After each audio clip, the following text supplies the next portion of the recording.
종조를 만나고 싶다면 수원에 가면 팔달문이 있습니다. 수원하성의 팔달문. 이 팔달문 근처에 시장이 있는데 그 재래시장 입구에 종조가 이렇게 술상을 봐놓고 사람들을 기다리고 있습니다. 이곳에서 실제로 정조는 수원하성을 축조하고 있던 시기에 이 수원하성 축조하는 일꾼들, 그들에게 회식을 시켜준다고 그들과 함께 술자리를 열어줬다고 합니다. 그리고 그들과 술자리를 하면서 이렇게 얘기했다고 합니다. 불취무기라. 무슨 뜻일까요? 술에 취하지 않으면 집에 못 간다는 겁니다.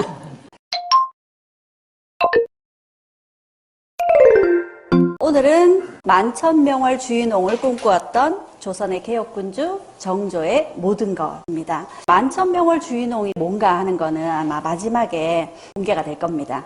정조에 대해서는 제가 지난 강의에 조선 왕들의 컴플렉스에서 영조와 사도세자 이야기를 하면서 정조도 살짝 다루었었고요. 그리고 조선의 왕가신화, 찰떡궁합 이야기를 하면서 그때도 정조 이야기가 나왔었습니다. 그리고 노블레스 오블리주의 김만덕 이야기를 하면서도 잠깐 정조가 언급이 됐었어요. 그래서 잠깐씩 정조가 언급이 되다 보니까 정조에 대한 강의가 좀 뒤로 미뤄졌었습니다. 그런데 댓글에도 보니까 정조 강의는 언제 올라오나 이런 댓글이 있더라고요. 그래서 오늘은 정조 이야기를 함께 해볼까 합니다. 제목에 제가 정조의 모든 것이다 라고 했지만 사실 정조의 모든 것을 이 짧은 시간에 다 담을 수가 없습니다. 그래서 정조의 사랑과 정조의 죽음은 다음에 또 기회가 되면 다뤄볼까 합니다. 그러면 정조 이야기 같이 해볼 텐데요. 정조에게 롤모델이 있었습니다. 정조의 롤모델 누구일까요? 그렇죠. 세종입니다. 정조의 롤모델 세종이었습니다. 조선 전기를 이끌었던 세종과 같은 군주가 되겠다는 것이 정조의 꿈이었겠죠. 그러면 정조의 삶은 세종과 비교하면 두 사람이 모두 애민군주였고 책을 좋아하는 독서가였고 이런 닮은 점도 있지만 사실 굉장히 다릅니다. 크게 얘기를 해보자면 세종은 사실은 왕이 될 사람이 아니었죠. 그런데 형이 폐세자 되는 바람에 왕이 오른 케이스고요. 그에 반해서 정조는 사도세자의 아들이었기 때문에 당연히 왕위를 이어받아야 되는 세손이었습니다. 그런데 왕위에 오르는 과정이 결코 순탄치 않았습니다. 왕자로 태어났지만 그 삶이 보통 사람들보다 훨씬 힘들었던 거죠. 정조의 어린 시절 이야기를 해보겠는데요. 정조의 어린 시절은 결코 순탄하지 않았습니다. 왜 그런지는 다들 알고 계시죠? 아버지 사도세자 때문이었습니다. 1762년에 이모화변이라고 사도세자가 뒤주에 갇혀 죽게 되죠. 당시 영조가 사도세자에게 자결을 명했습니다. 그런데 사도세자는 그걸 따르지 않았어요. 그러자 영조가 사도세자를 뒤주에 가둬라 합니다. 그 소식을 듣고 세손이었던 정조가 달려왔습니다. 할아버지의 바지가랑이를 부둥켜 잡고 아버지를 용서해달라고, 아버지를 살려달라고 울며 매달렸어요. 그러자 영조가 세손을 안고 밖으로 데리고 나가라 합니다. 세손은 울부짖으면서 바깥으로 끌려나갔겠죠. 그 모습을 보던 사도세자는 소리칩니다. 내 이놈들 당장 세손에게서 손을 떼라. 세손은 장차 이 나라의 왕이 될 사람이다. 아버지였던 사도세자가 자신의 죽음을 눈앞에 둔 상황에서도 마지막까지 걱정했던 건 아들 세손이었습니다. 그렇게 사도세자는 뒤주에 갇혔고 뒤주에 갇혀있는 동안 굉장히 외로웠을 겁니다.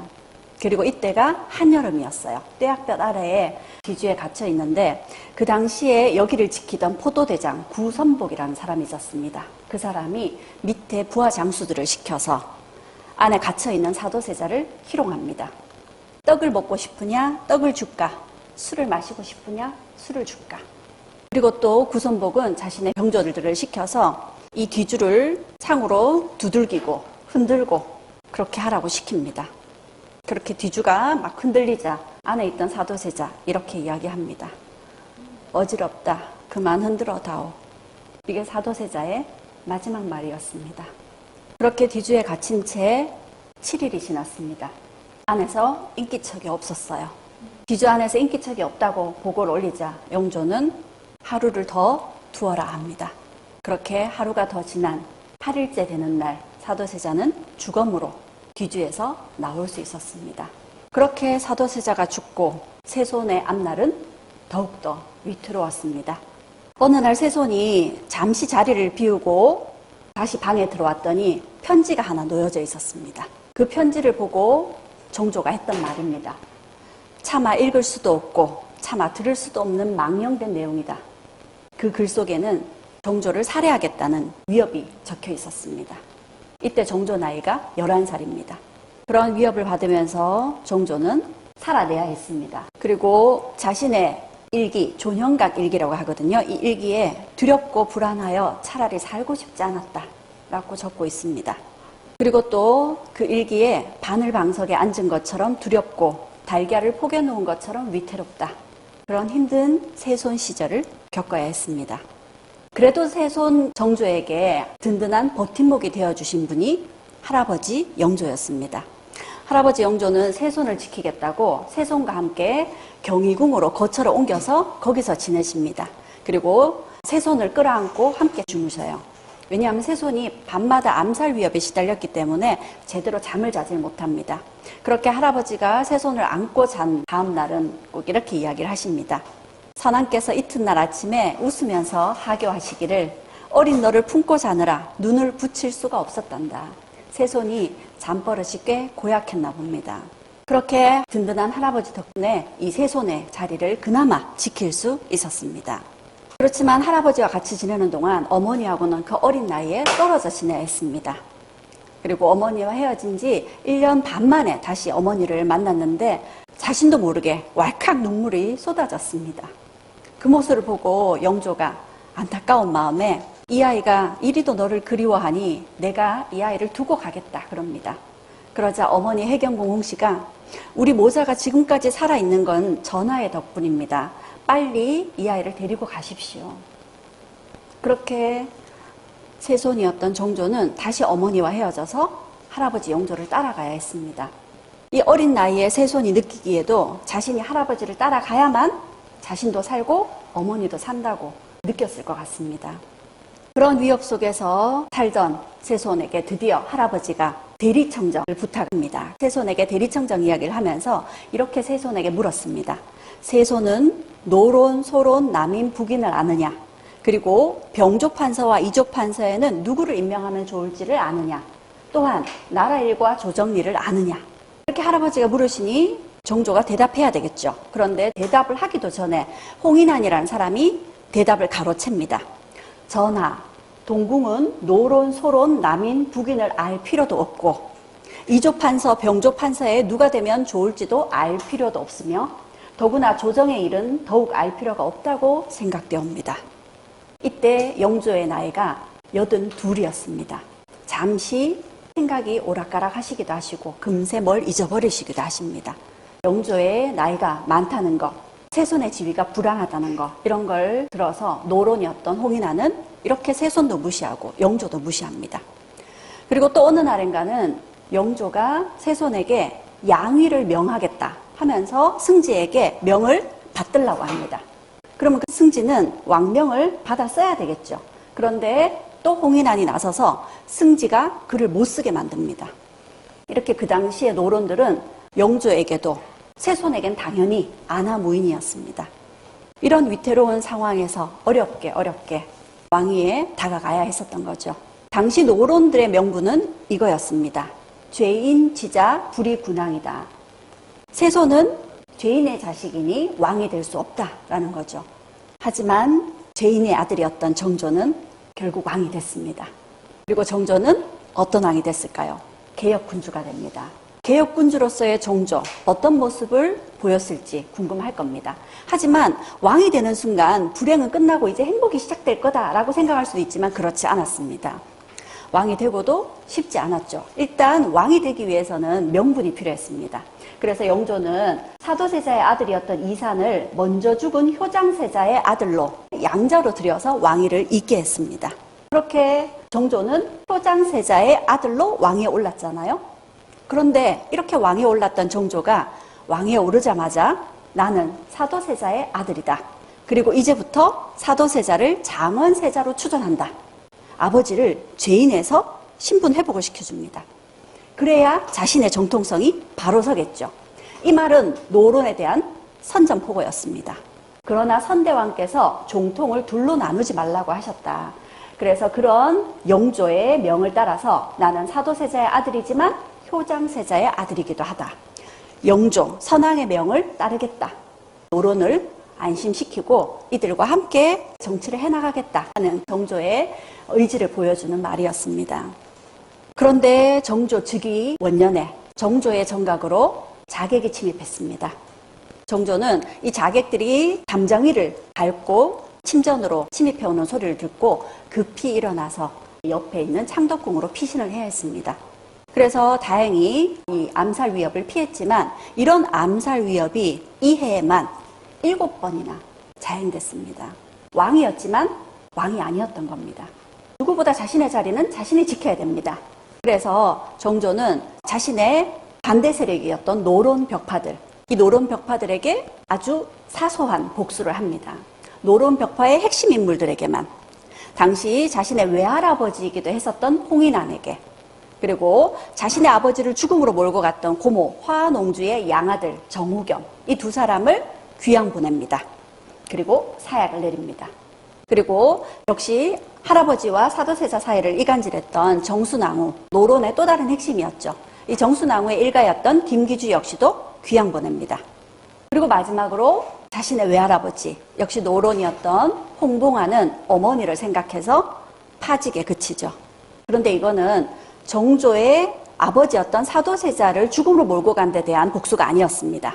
자신의 왕이 즉위를 반대하는 데 대한 처벌이었던 거죠.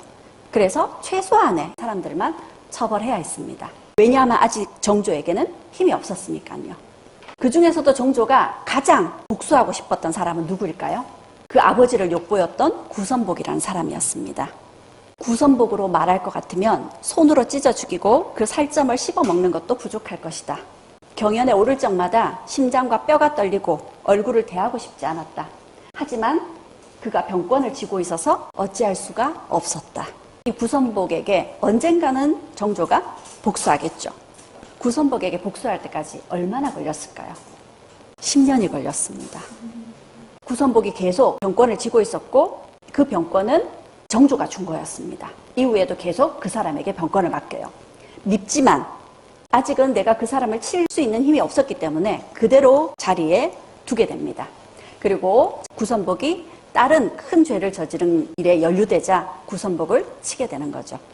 그리고 차근차근 힘을 키워나갑니다.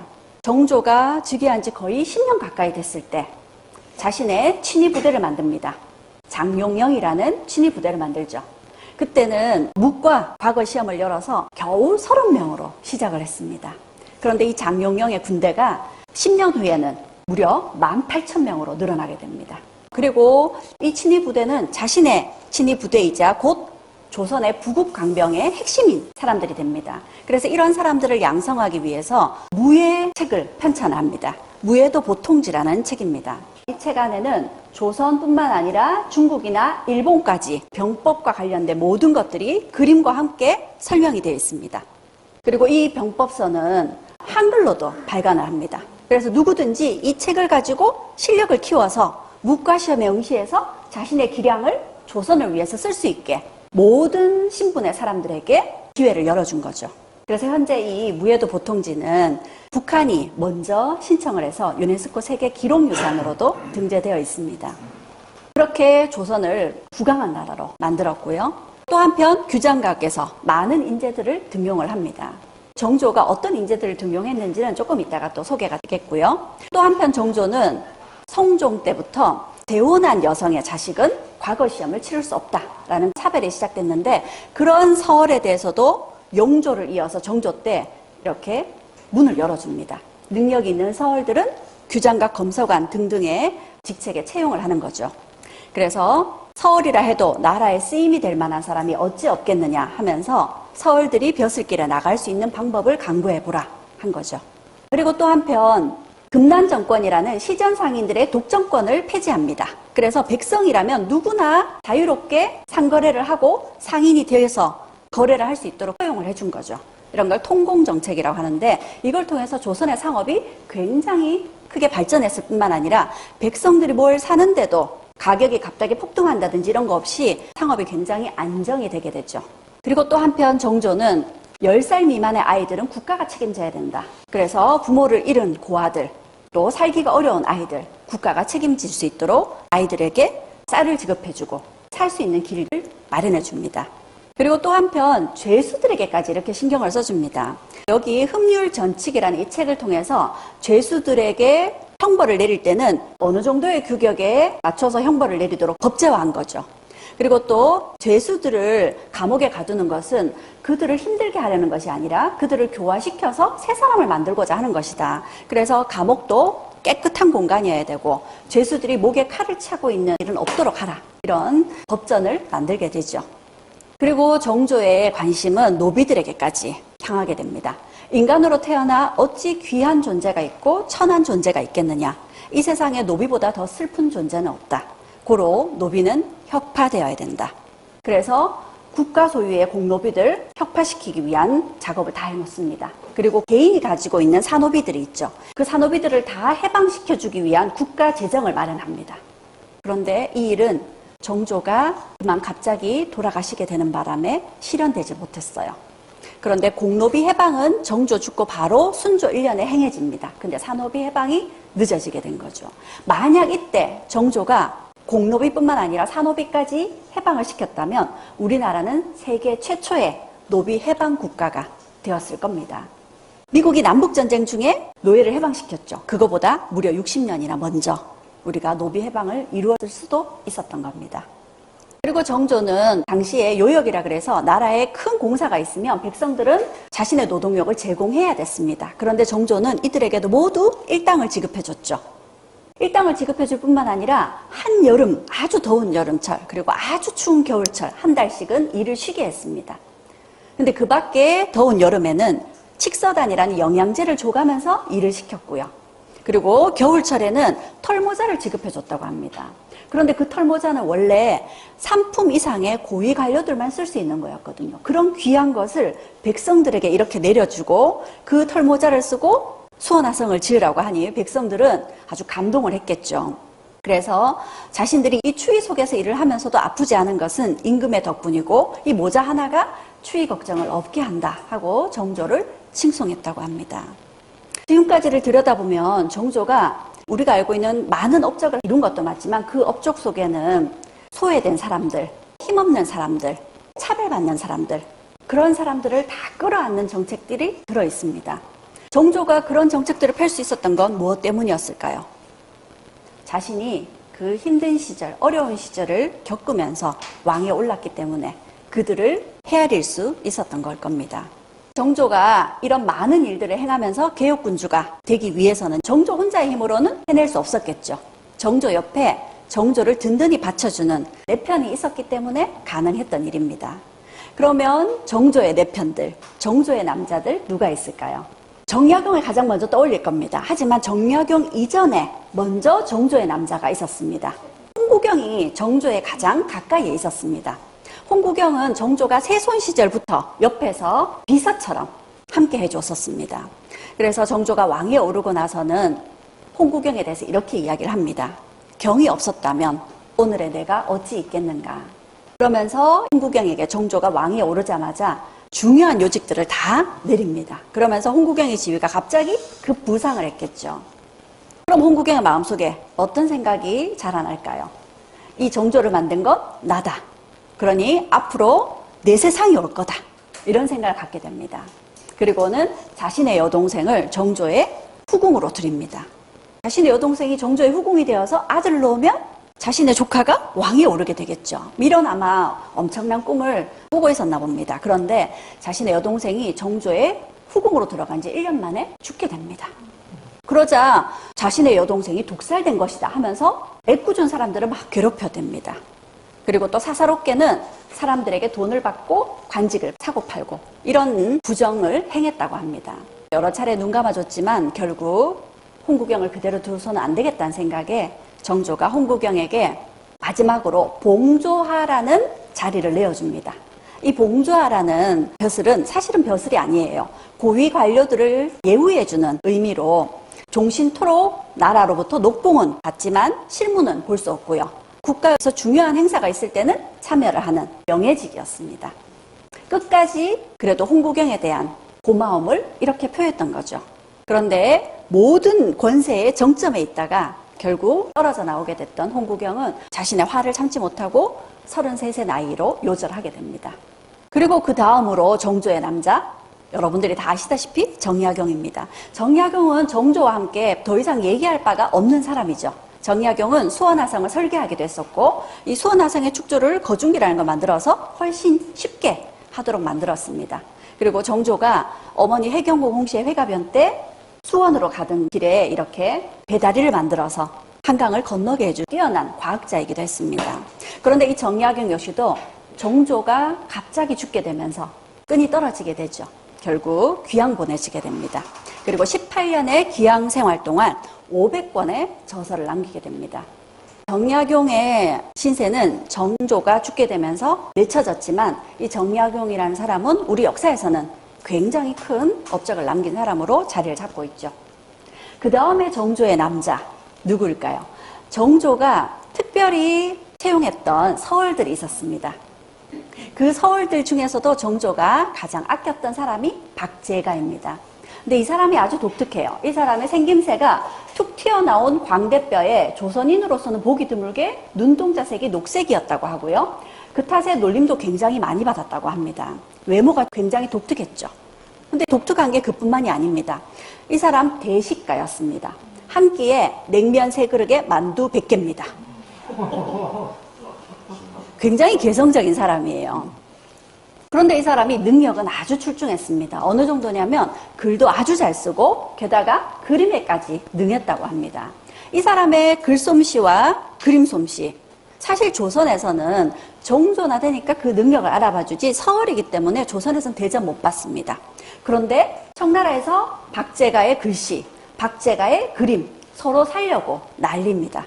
심지어는 청나라 북경에서 이 박제가의 그림과 글씨가 짝퉁까지 돌아다녔다고 합니다. 그리고 청나라에서는 조선에다가 사신을 보낼 때는 꼭 박제가를 함께 보내달라고 그렇게 요청할 정도였습니다. 그러니 박제가 입장에서는 자신이 청나라 가면 완전 대접을 받을 텐데 이 조선에서는 자신을 안 알아준다는 거죠. 그러니 그런 욕구 불만이 굉장히 컸던 것 같습니다. 그런 박제가가 정조에게 투정을 부립니다. 박제가가 자신도 좀 인정을 받고 싶었어요. 그래서 자신을 고을의 수령으로 내보내달라고 요청을 합니다. 그런데 정조가 그걸 들어주지 않았어요. 그러자 박제가가 이런 시를 읽고 다닙니다. 날마다 채찍을 맞고 300근을 나르고 있으니 나는 너무 열심히 일해. 그런데 오장을 다 태우고 시력까지 잃었는데 월급이 있다 해도 화려한 무덤을 꾸밀 수가 있을까? 구구하게 임금 향한 마음이 있었기에 벼슬 지위 높낮음을 가리지 않았네. 내 벼슬은 악공과 같아 창피한데 어떻게 문단을 따르겠나. 남들은 출세했다 말들 하지만 정작 내 안에는 치마 하나 없구나. 그래도 성군 곁에서는 길이 있을 것이니 강연에도 참석하고 설날 조회에도 참석하리라. 날마다 채찍을 맞고 300근을 나르고 있대. 자신이 무슨 나기도 아니고요. 자신은 열심히 일하는데 제대로 대접을 못 받는다는 거죠. 누구를 욕보이고 있나요? 정조를 욕보이고 있는 겁니다. 정조를 악덕 고용주처럼 묘사를 하고 있어요. 우리가 정조라면 어떤 마음이 들까요? 서얼이었던 박제가를 이렇게 능력을 알아봐주고 규장과 검서관으로 채용을 해주는 그 은혜를 잊어버리고 나를 이렇게 욕보이고 다닌다는 거죠. 그런데 정조는 그래 네가 그렇게 원하니 그래 한번 해봐라 하고서 부여 현감으로 보내줍니다. 그런데 부여 현감으로 보낸 지 얼마 되지 않아서 상소가 빗발칩니다. 파직시켜야 된다. 당시에 부여 현감으로 갔었는데 큰 흉년이 닥칩니다. 큰 기근이 닥쳐서 백성들을 구휼시키는 문제를 해결해야 되는데 고을 현감을 처음 하다 보니까 일처리가 서툴렀던 겁니다. 그래서 파직시키라는 암행어사의 상소가 올라온 거죠. 그래서 어쩔 수 없이 박제가를 파직시켜야 했습니다. 그런데 박제가를 파직시키면서 박제가를 파직시키라는 글을 올린 암행어사에게 이렇게 호통을 칩니다. 힘 있는 수령은 다 봐주면서 힘없고 배경 없는 박제가만 잡았다 하면서 박제가가 잘못한 건 맞으니까 박제가를 파직시키면서도 박제가만 파직 요청을 했던 암행어사에게도 호통을 쳤던 겁니다. 그리고 나서 박제가도 크게 뉘우친 바, 깨달은 바가 있었을 거다라고 생각하고 몇 년 후에 다시 박제가를 영평현령으로 또 임명을 합니다. 그리고 한 번 큰 가르침을 얻었던 박제가가 그 다음에는 수령 역할을 멋지게 해냅니다. 특히 그 고을 백성들에게 종두법이라 그래서 백성들에게 이 종두법을 처음 시술해서 큰 성과를 이루어내게 되죠. 어떻게 보면 참 안하무인이고 참 버릇없고 이런 서얼들까지 다 끌어안아준 이가 바로 정조였습니다. 그리고 정조에게는 가장 고마운 사람이 세제공입니다. 영종조 시기 때 가장 예민했던 정치적 사안이 사도세자 사건이었습니다. 근데 이 사도세자 사건을 영조가 후회한다라는 말을 했었는데 그걸 금등지사라고 하거든요. 그걸 영조로부터 전해 들은 유일한 신하가 최재공이었습니다. 영조가 어떠한 일이 있어도 네가 완벽하게 믿을 만한 신하는 최재공뿐이다 할 정도였습니다.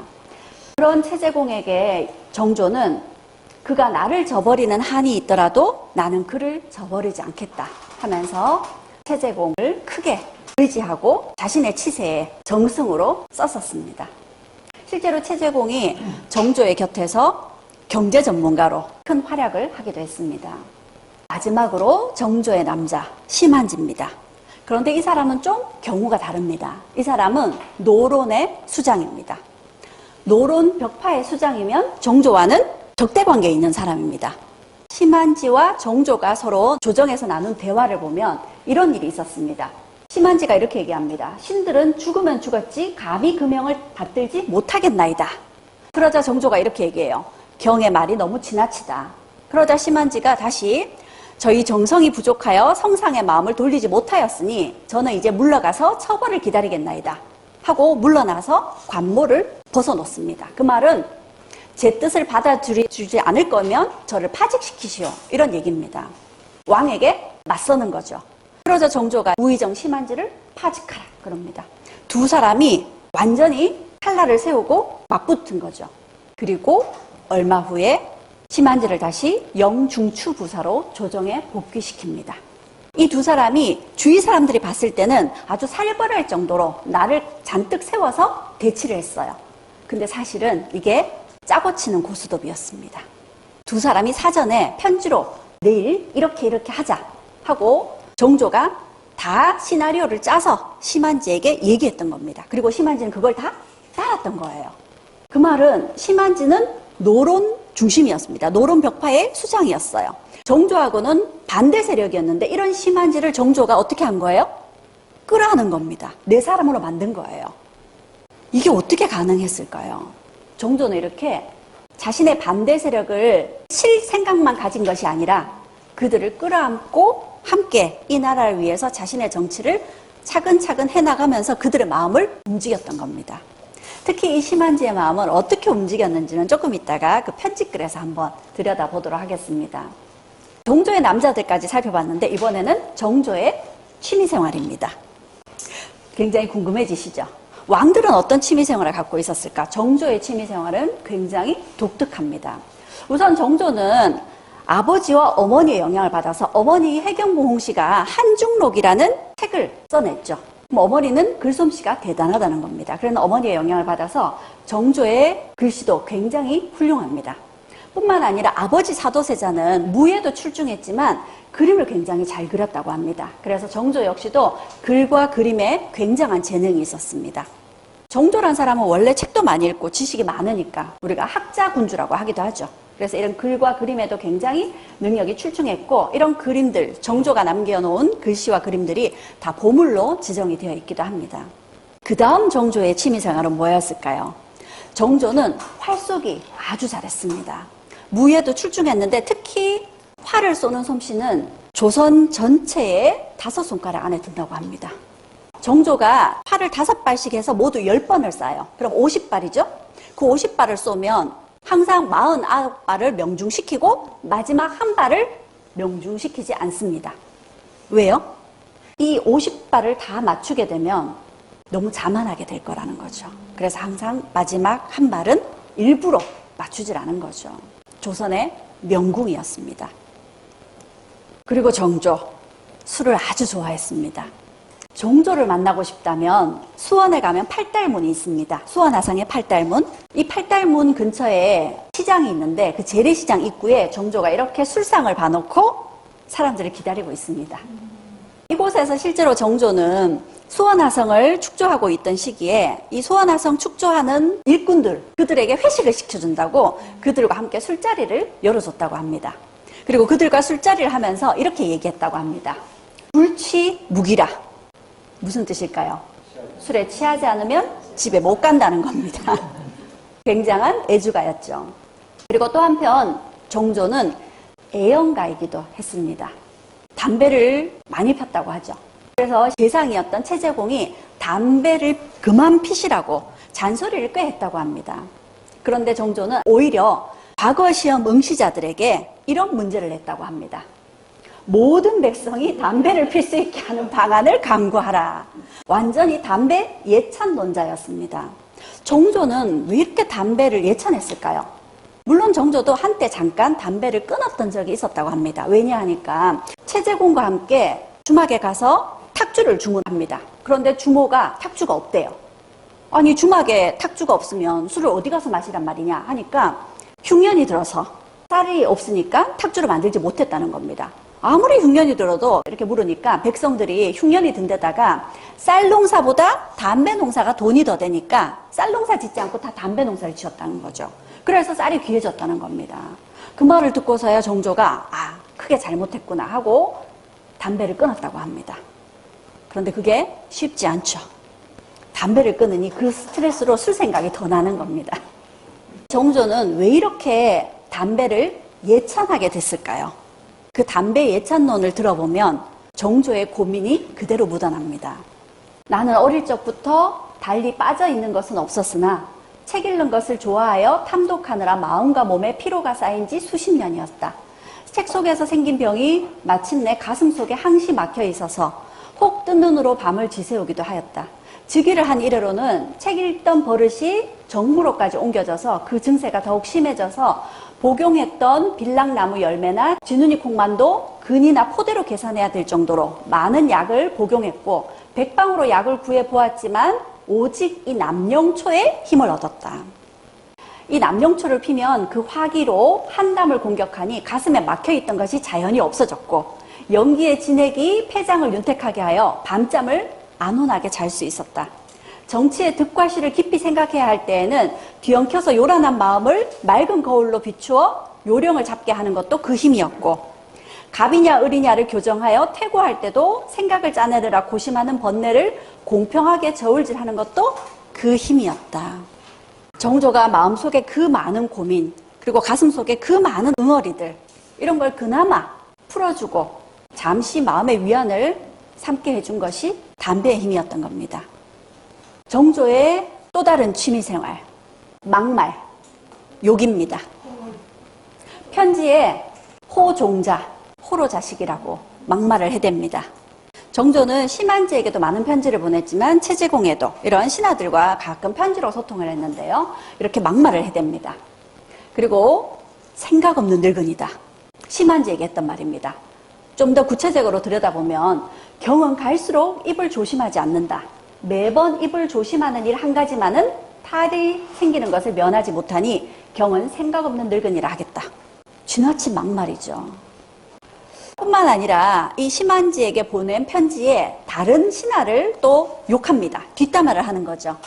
문신이었던 김매순을 일컬어서 이렇게 얘기합니다. 젖비린내 나고 사람 꼴을 갖추지 못한 놈과 경박하고 어지러워 동서도 분간 못하는 놈이 감히 주둥아리를 놀리려고 한다. 왕이 쓰는 품이 있는 말이 아니죠. 정조는 이렇게 편지에 아주 편안하게 아주 자연스럽게 이런 막말을 해댑니다. 그 밖에도 많은 막말이 있는데요. 이 심한지에게 또 다른 막말도 했습니다. 심한지에게 아들이 있었는데 아들이 과거 시험에 합격을 못한답니다. 그래서 이번에는 당신 아들이 과거에 응시를 하면 300등 안에만 들으면 내가 합격시켜줄게 한 겁니다. 그런데 못했나 봅니다. 경의 아들을 합격시키지 못해 미안하네, 아쉽구려. 300등 안에만 들었어도 이 말은요 진짜 아쉬워서 진짜 마음이 안타까워서가 아니라 놀리는 거죠.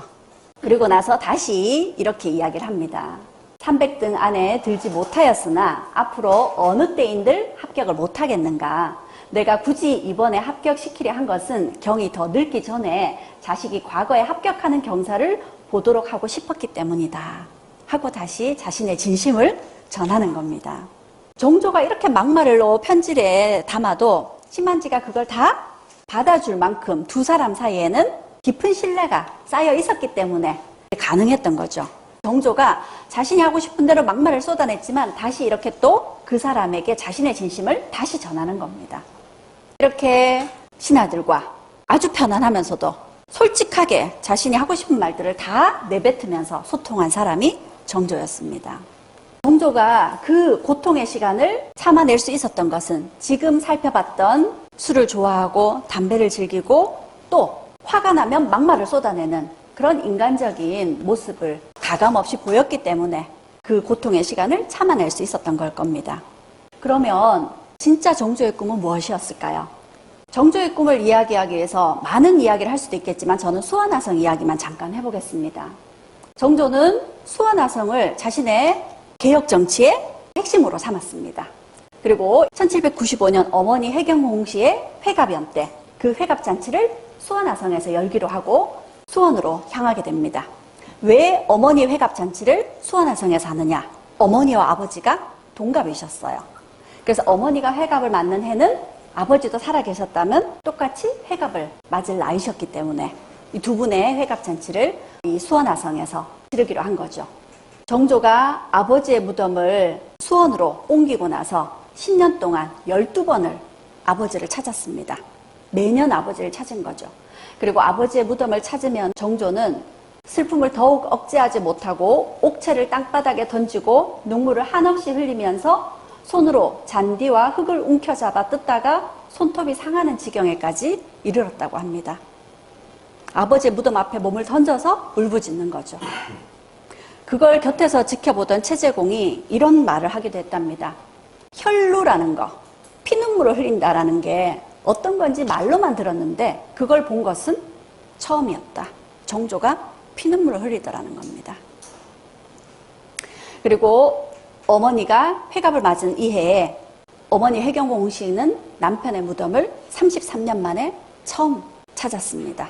그리고 해경공 씨와 정조는 우리 모자가 손을 잡고 봉분을 두드리며 억만가지 아픔을 울음으로 고하였다. 그렇게 어머니와 함께 수원화성을 찾아서 아버지의 무덤 앞에서 울부짖으며 33년간의 해안을 함께 풀어낸 거죠. 그리고 정조는 그날 밤에 신료들이 다 보는 앞에서 이 수원화성의 가장 높은 곳 서장대 위에서 군사들을 지휘합니다. 그리고 밤 늦게 시작했던 군대 사열이 그 다음날 새벽까지 이어집니다. 수천 명의 군사들을 지휘하면서 실전을 방불케 하는 그런 훈련을 지휘한 겁니다. 이건 전시가 아니고서는 볼 수 없는 모습입니다. 근데 이런 모습을 보여줬어요. 무슨 말일까요? 이제는 정조가 완벽한 왕권을 구축했다는 자신감을 이 노론들 앞에서 보인 겁니다. 그리고 정조는 어머니의 회가변을 위해서 수원화성을 찾아갔던 8일간의 기록을 원행을묘 정리의궤라는 8권의 책에 다 담았습니다. 또 이날 8일 동안의 일정을 화성능행도라는 8폭 병풍으로 담아냈습니다. 그런데 사도세자가 뒤주에서 갇혀 죽어간 날도 8일이었습니다. 정조 즉위 거의 18년 만에 어머니의 회가변을 맞아서 수원화성을 다녀오면서 자신이 그동안 가슴속에 담아놓기만 했던 그 8일 동안의 아버지의 그 회한을 이렇게 다 풀어낸 겁니다. 완벽한 복수였죠. 그뿐만 아닙니다. 정조는 또 이 수원 지역에 있는 가난한 백성들에게 쌀을 다 나눠줘요. 그리고 죽을 끓여서 함께 나눠 먹습니다. 그리고 또 어머니처럼 연로하신 분들을 다 초대해서 그분들에게 식사를 대접합니다. 그리고 자신도 똑같은 상차림을 받아서 그분들과 함께 식사를 나누고 챙기고 또 내 어머니처럼 나이 드신 백성들을 챙기는 그런 모습을 보여준 거죠. 수원화성 가는 길에 백성들에게 왕의 행차에 고개를 숙이거나 엎드리지 말라고 합니다. 모두 다 편하게 앉아서 혹은 서서 고개를 들고 구경하라는 거죠. 왜요?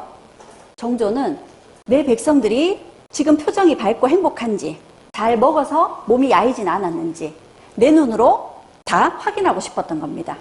그런데 이렇게 백성들에게 원행을 볼 수 있게 이렇게 해놓게 되면 가끔 백성들 사이에 행차를 가로막고 목숨을 걸고 하소연하는 백성들이 있었습니다. 그런데 정조는 오히려 그런 백성들에게 마음껏 하고 싶은 얘기를 하라고 합니다. 그래서 글을 적을 줄 아는 사람은 글을 써서 이 정조에게 전해지도록 전달을 하고요. 그리고 글을 모르는 백성들은 꽹가리를 칩니다. 그렇죠. 격쟁이라고 합니다. 그러면 행차를 세우고 그 사람을 불러서 하고 싶은 얘기를 들어줍니다. 그렇게 정조가 들어준 격쟁이 3,000건이 넘는다고 하죠. 이렇게 백성들을 직접 만나고 백성들 하나하나의 목소리를 직접 듣고자 한 것이 정조였습니다. 그러니 정조가 진짜 꿈꾸었던 것은 노론에 대한 복수가 아니라 만천명월 주인홍이라는 왕으로서의 신념이었던 겁니다. 그리고 그 꿈을 이루어냅니다. 만천명월 주인홍이라는 건 만 개의 천을 똑같이 다 비춰주는 달과 같은 그런 군주가 되고 싶다라는 정조의 바람이자 신념이었습니다. 만천명월 주인홍은 말한다. 달은 하나뿐이고 물의 종류는 1만 개나 되지만 물이 흐르면 달도 함께 흐르고 물이 멎으면 달도 함께 멎고 물이 거슬러 올라가면 달도 함께 거슬러 올라가고 물이 소용돌이 치면 달도 함께 소용돌이 친다. 이것이 정조가 꿈꾸던 조선이었습니다. 감사합니다.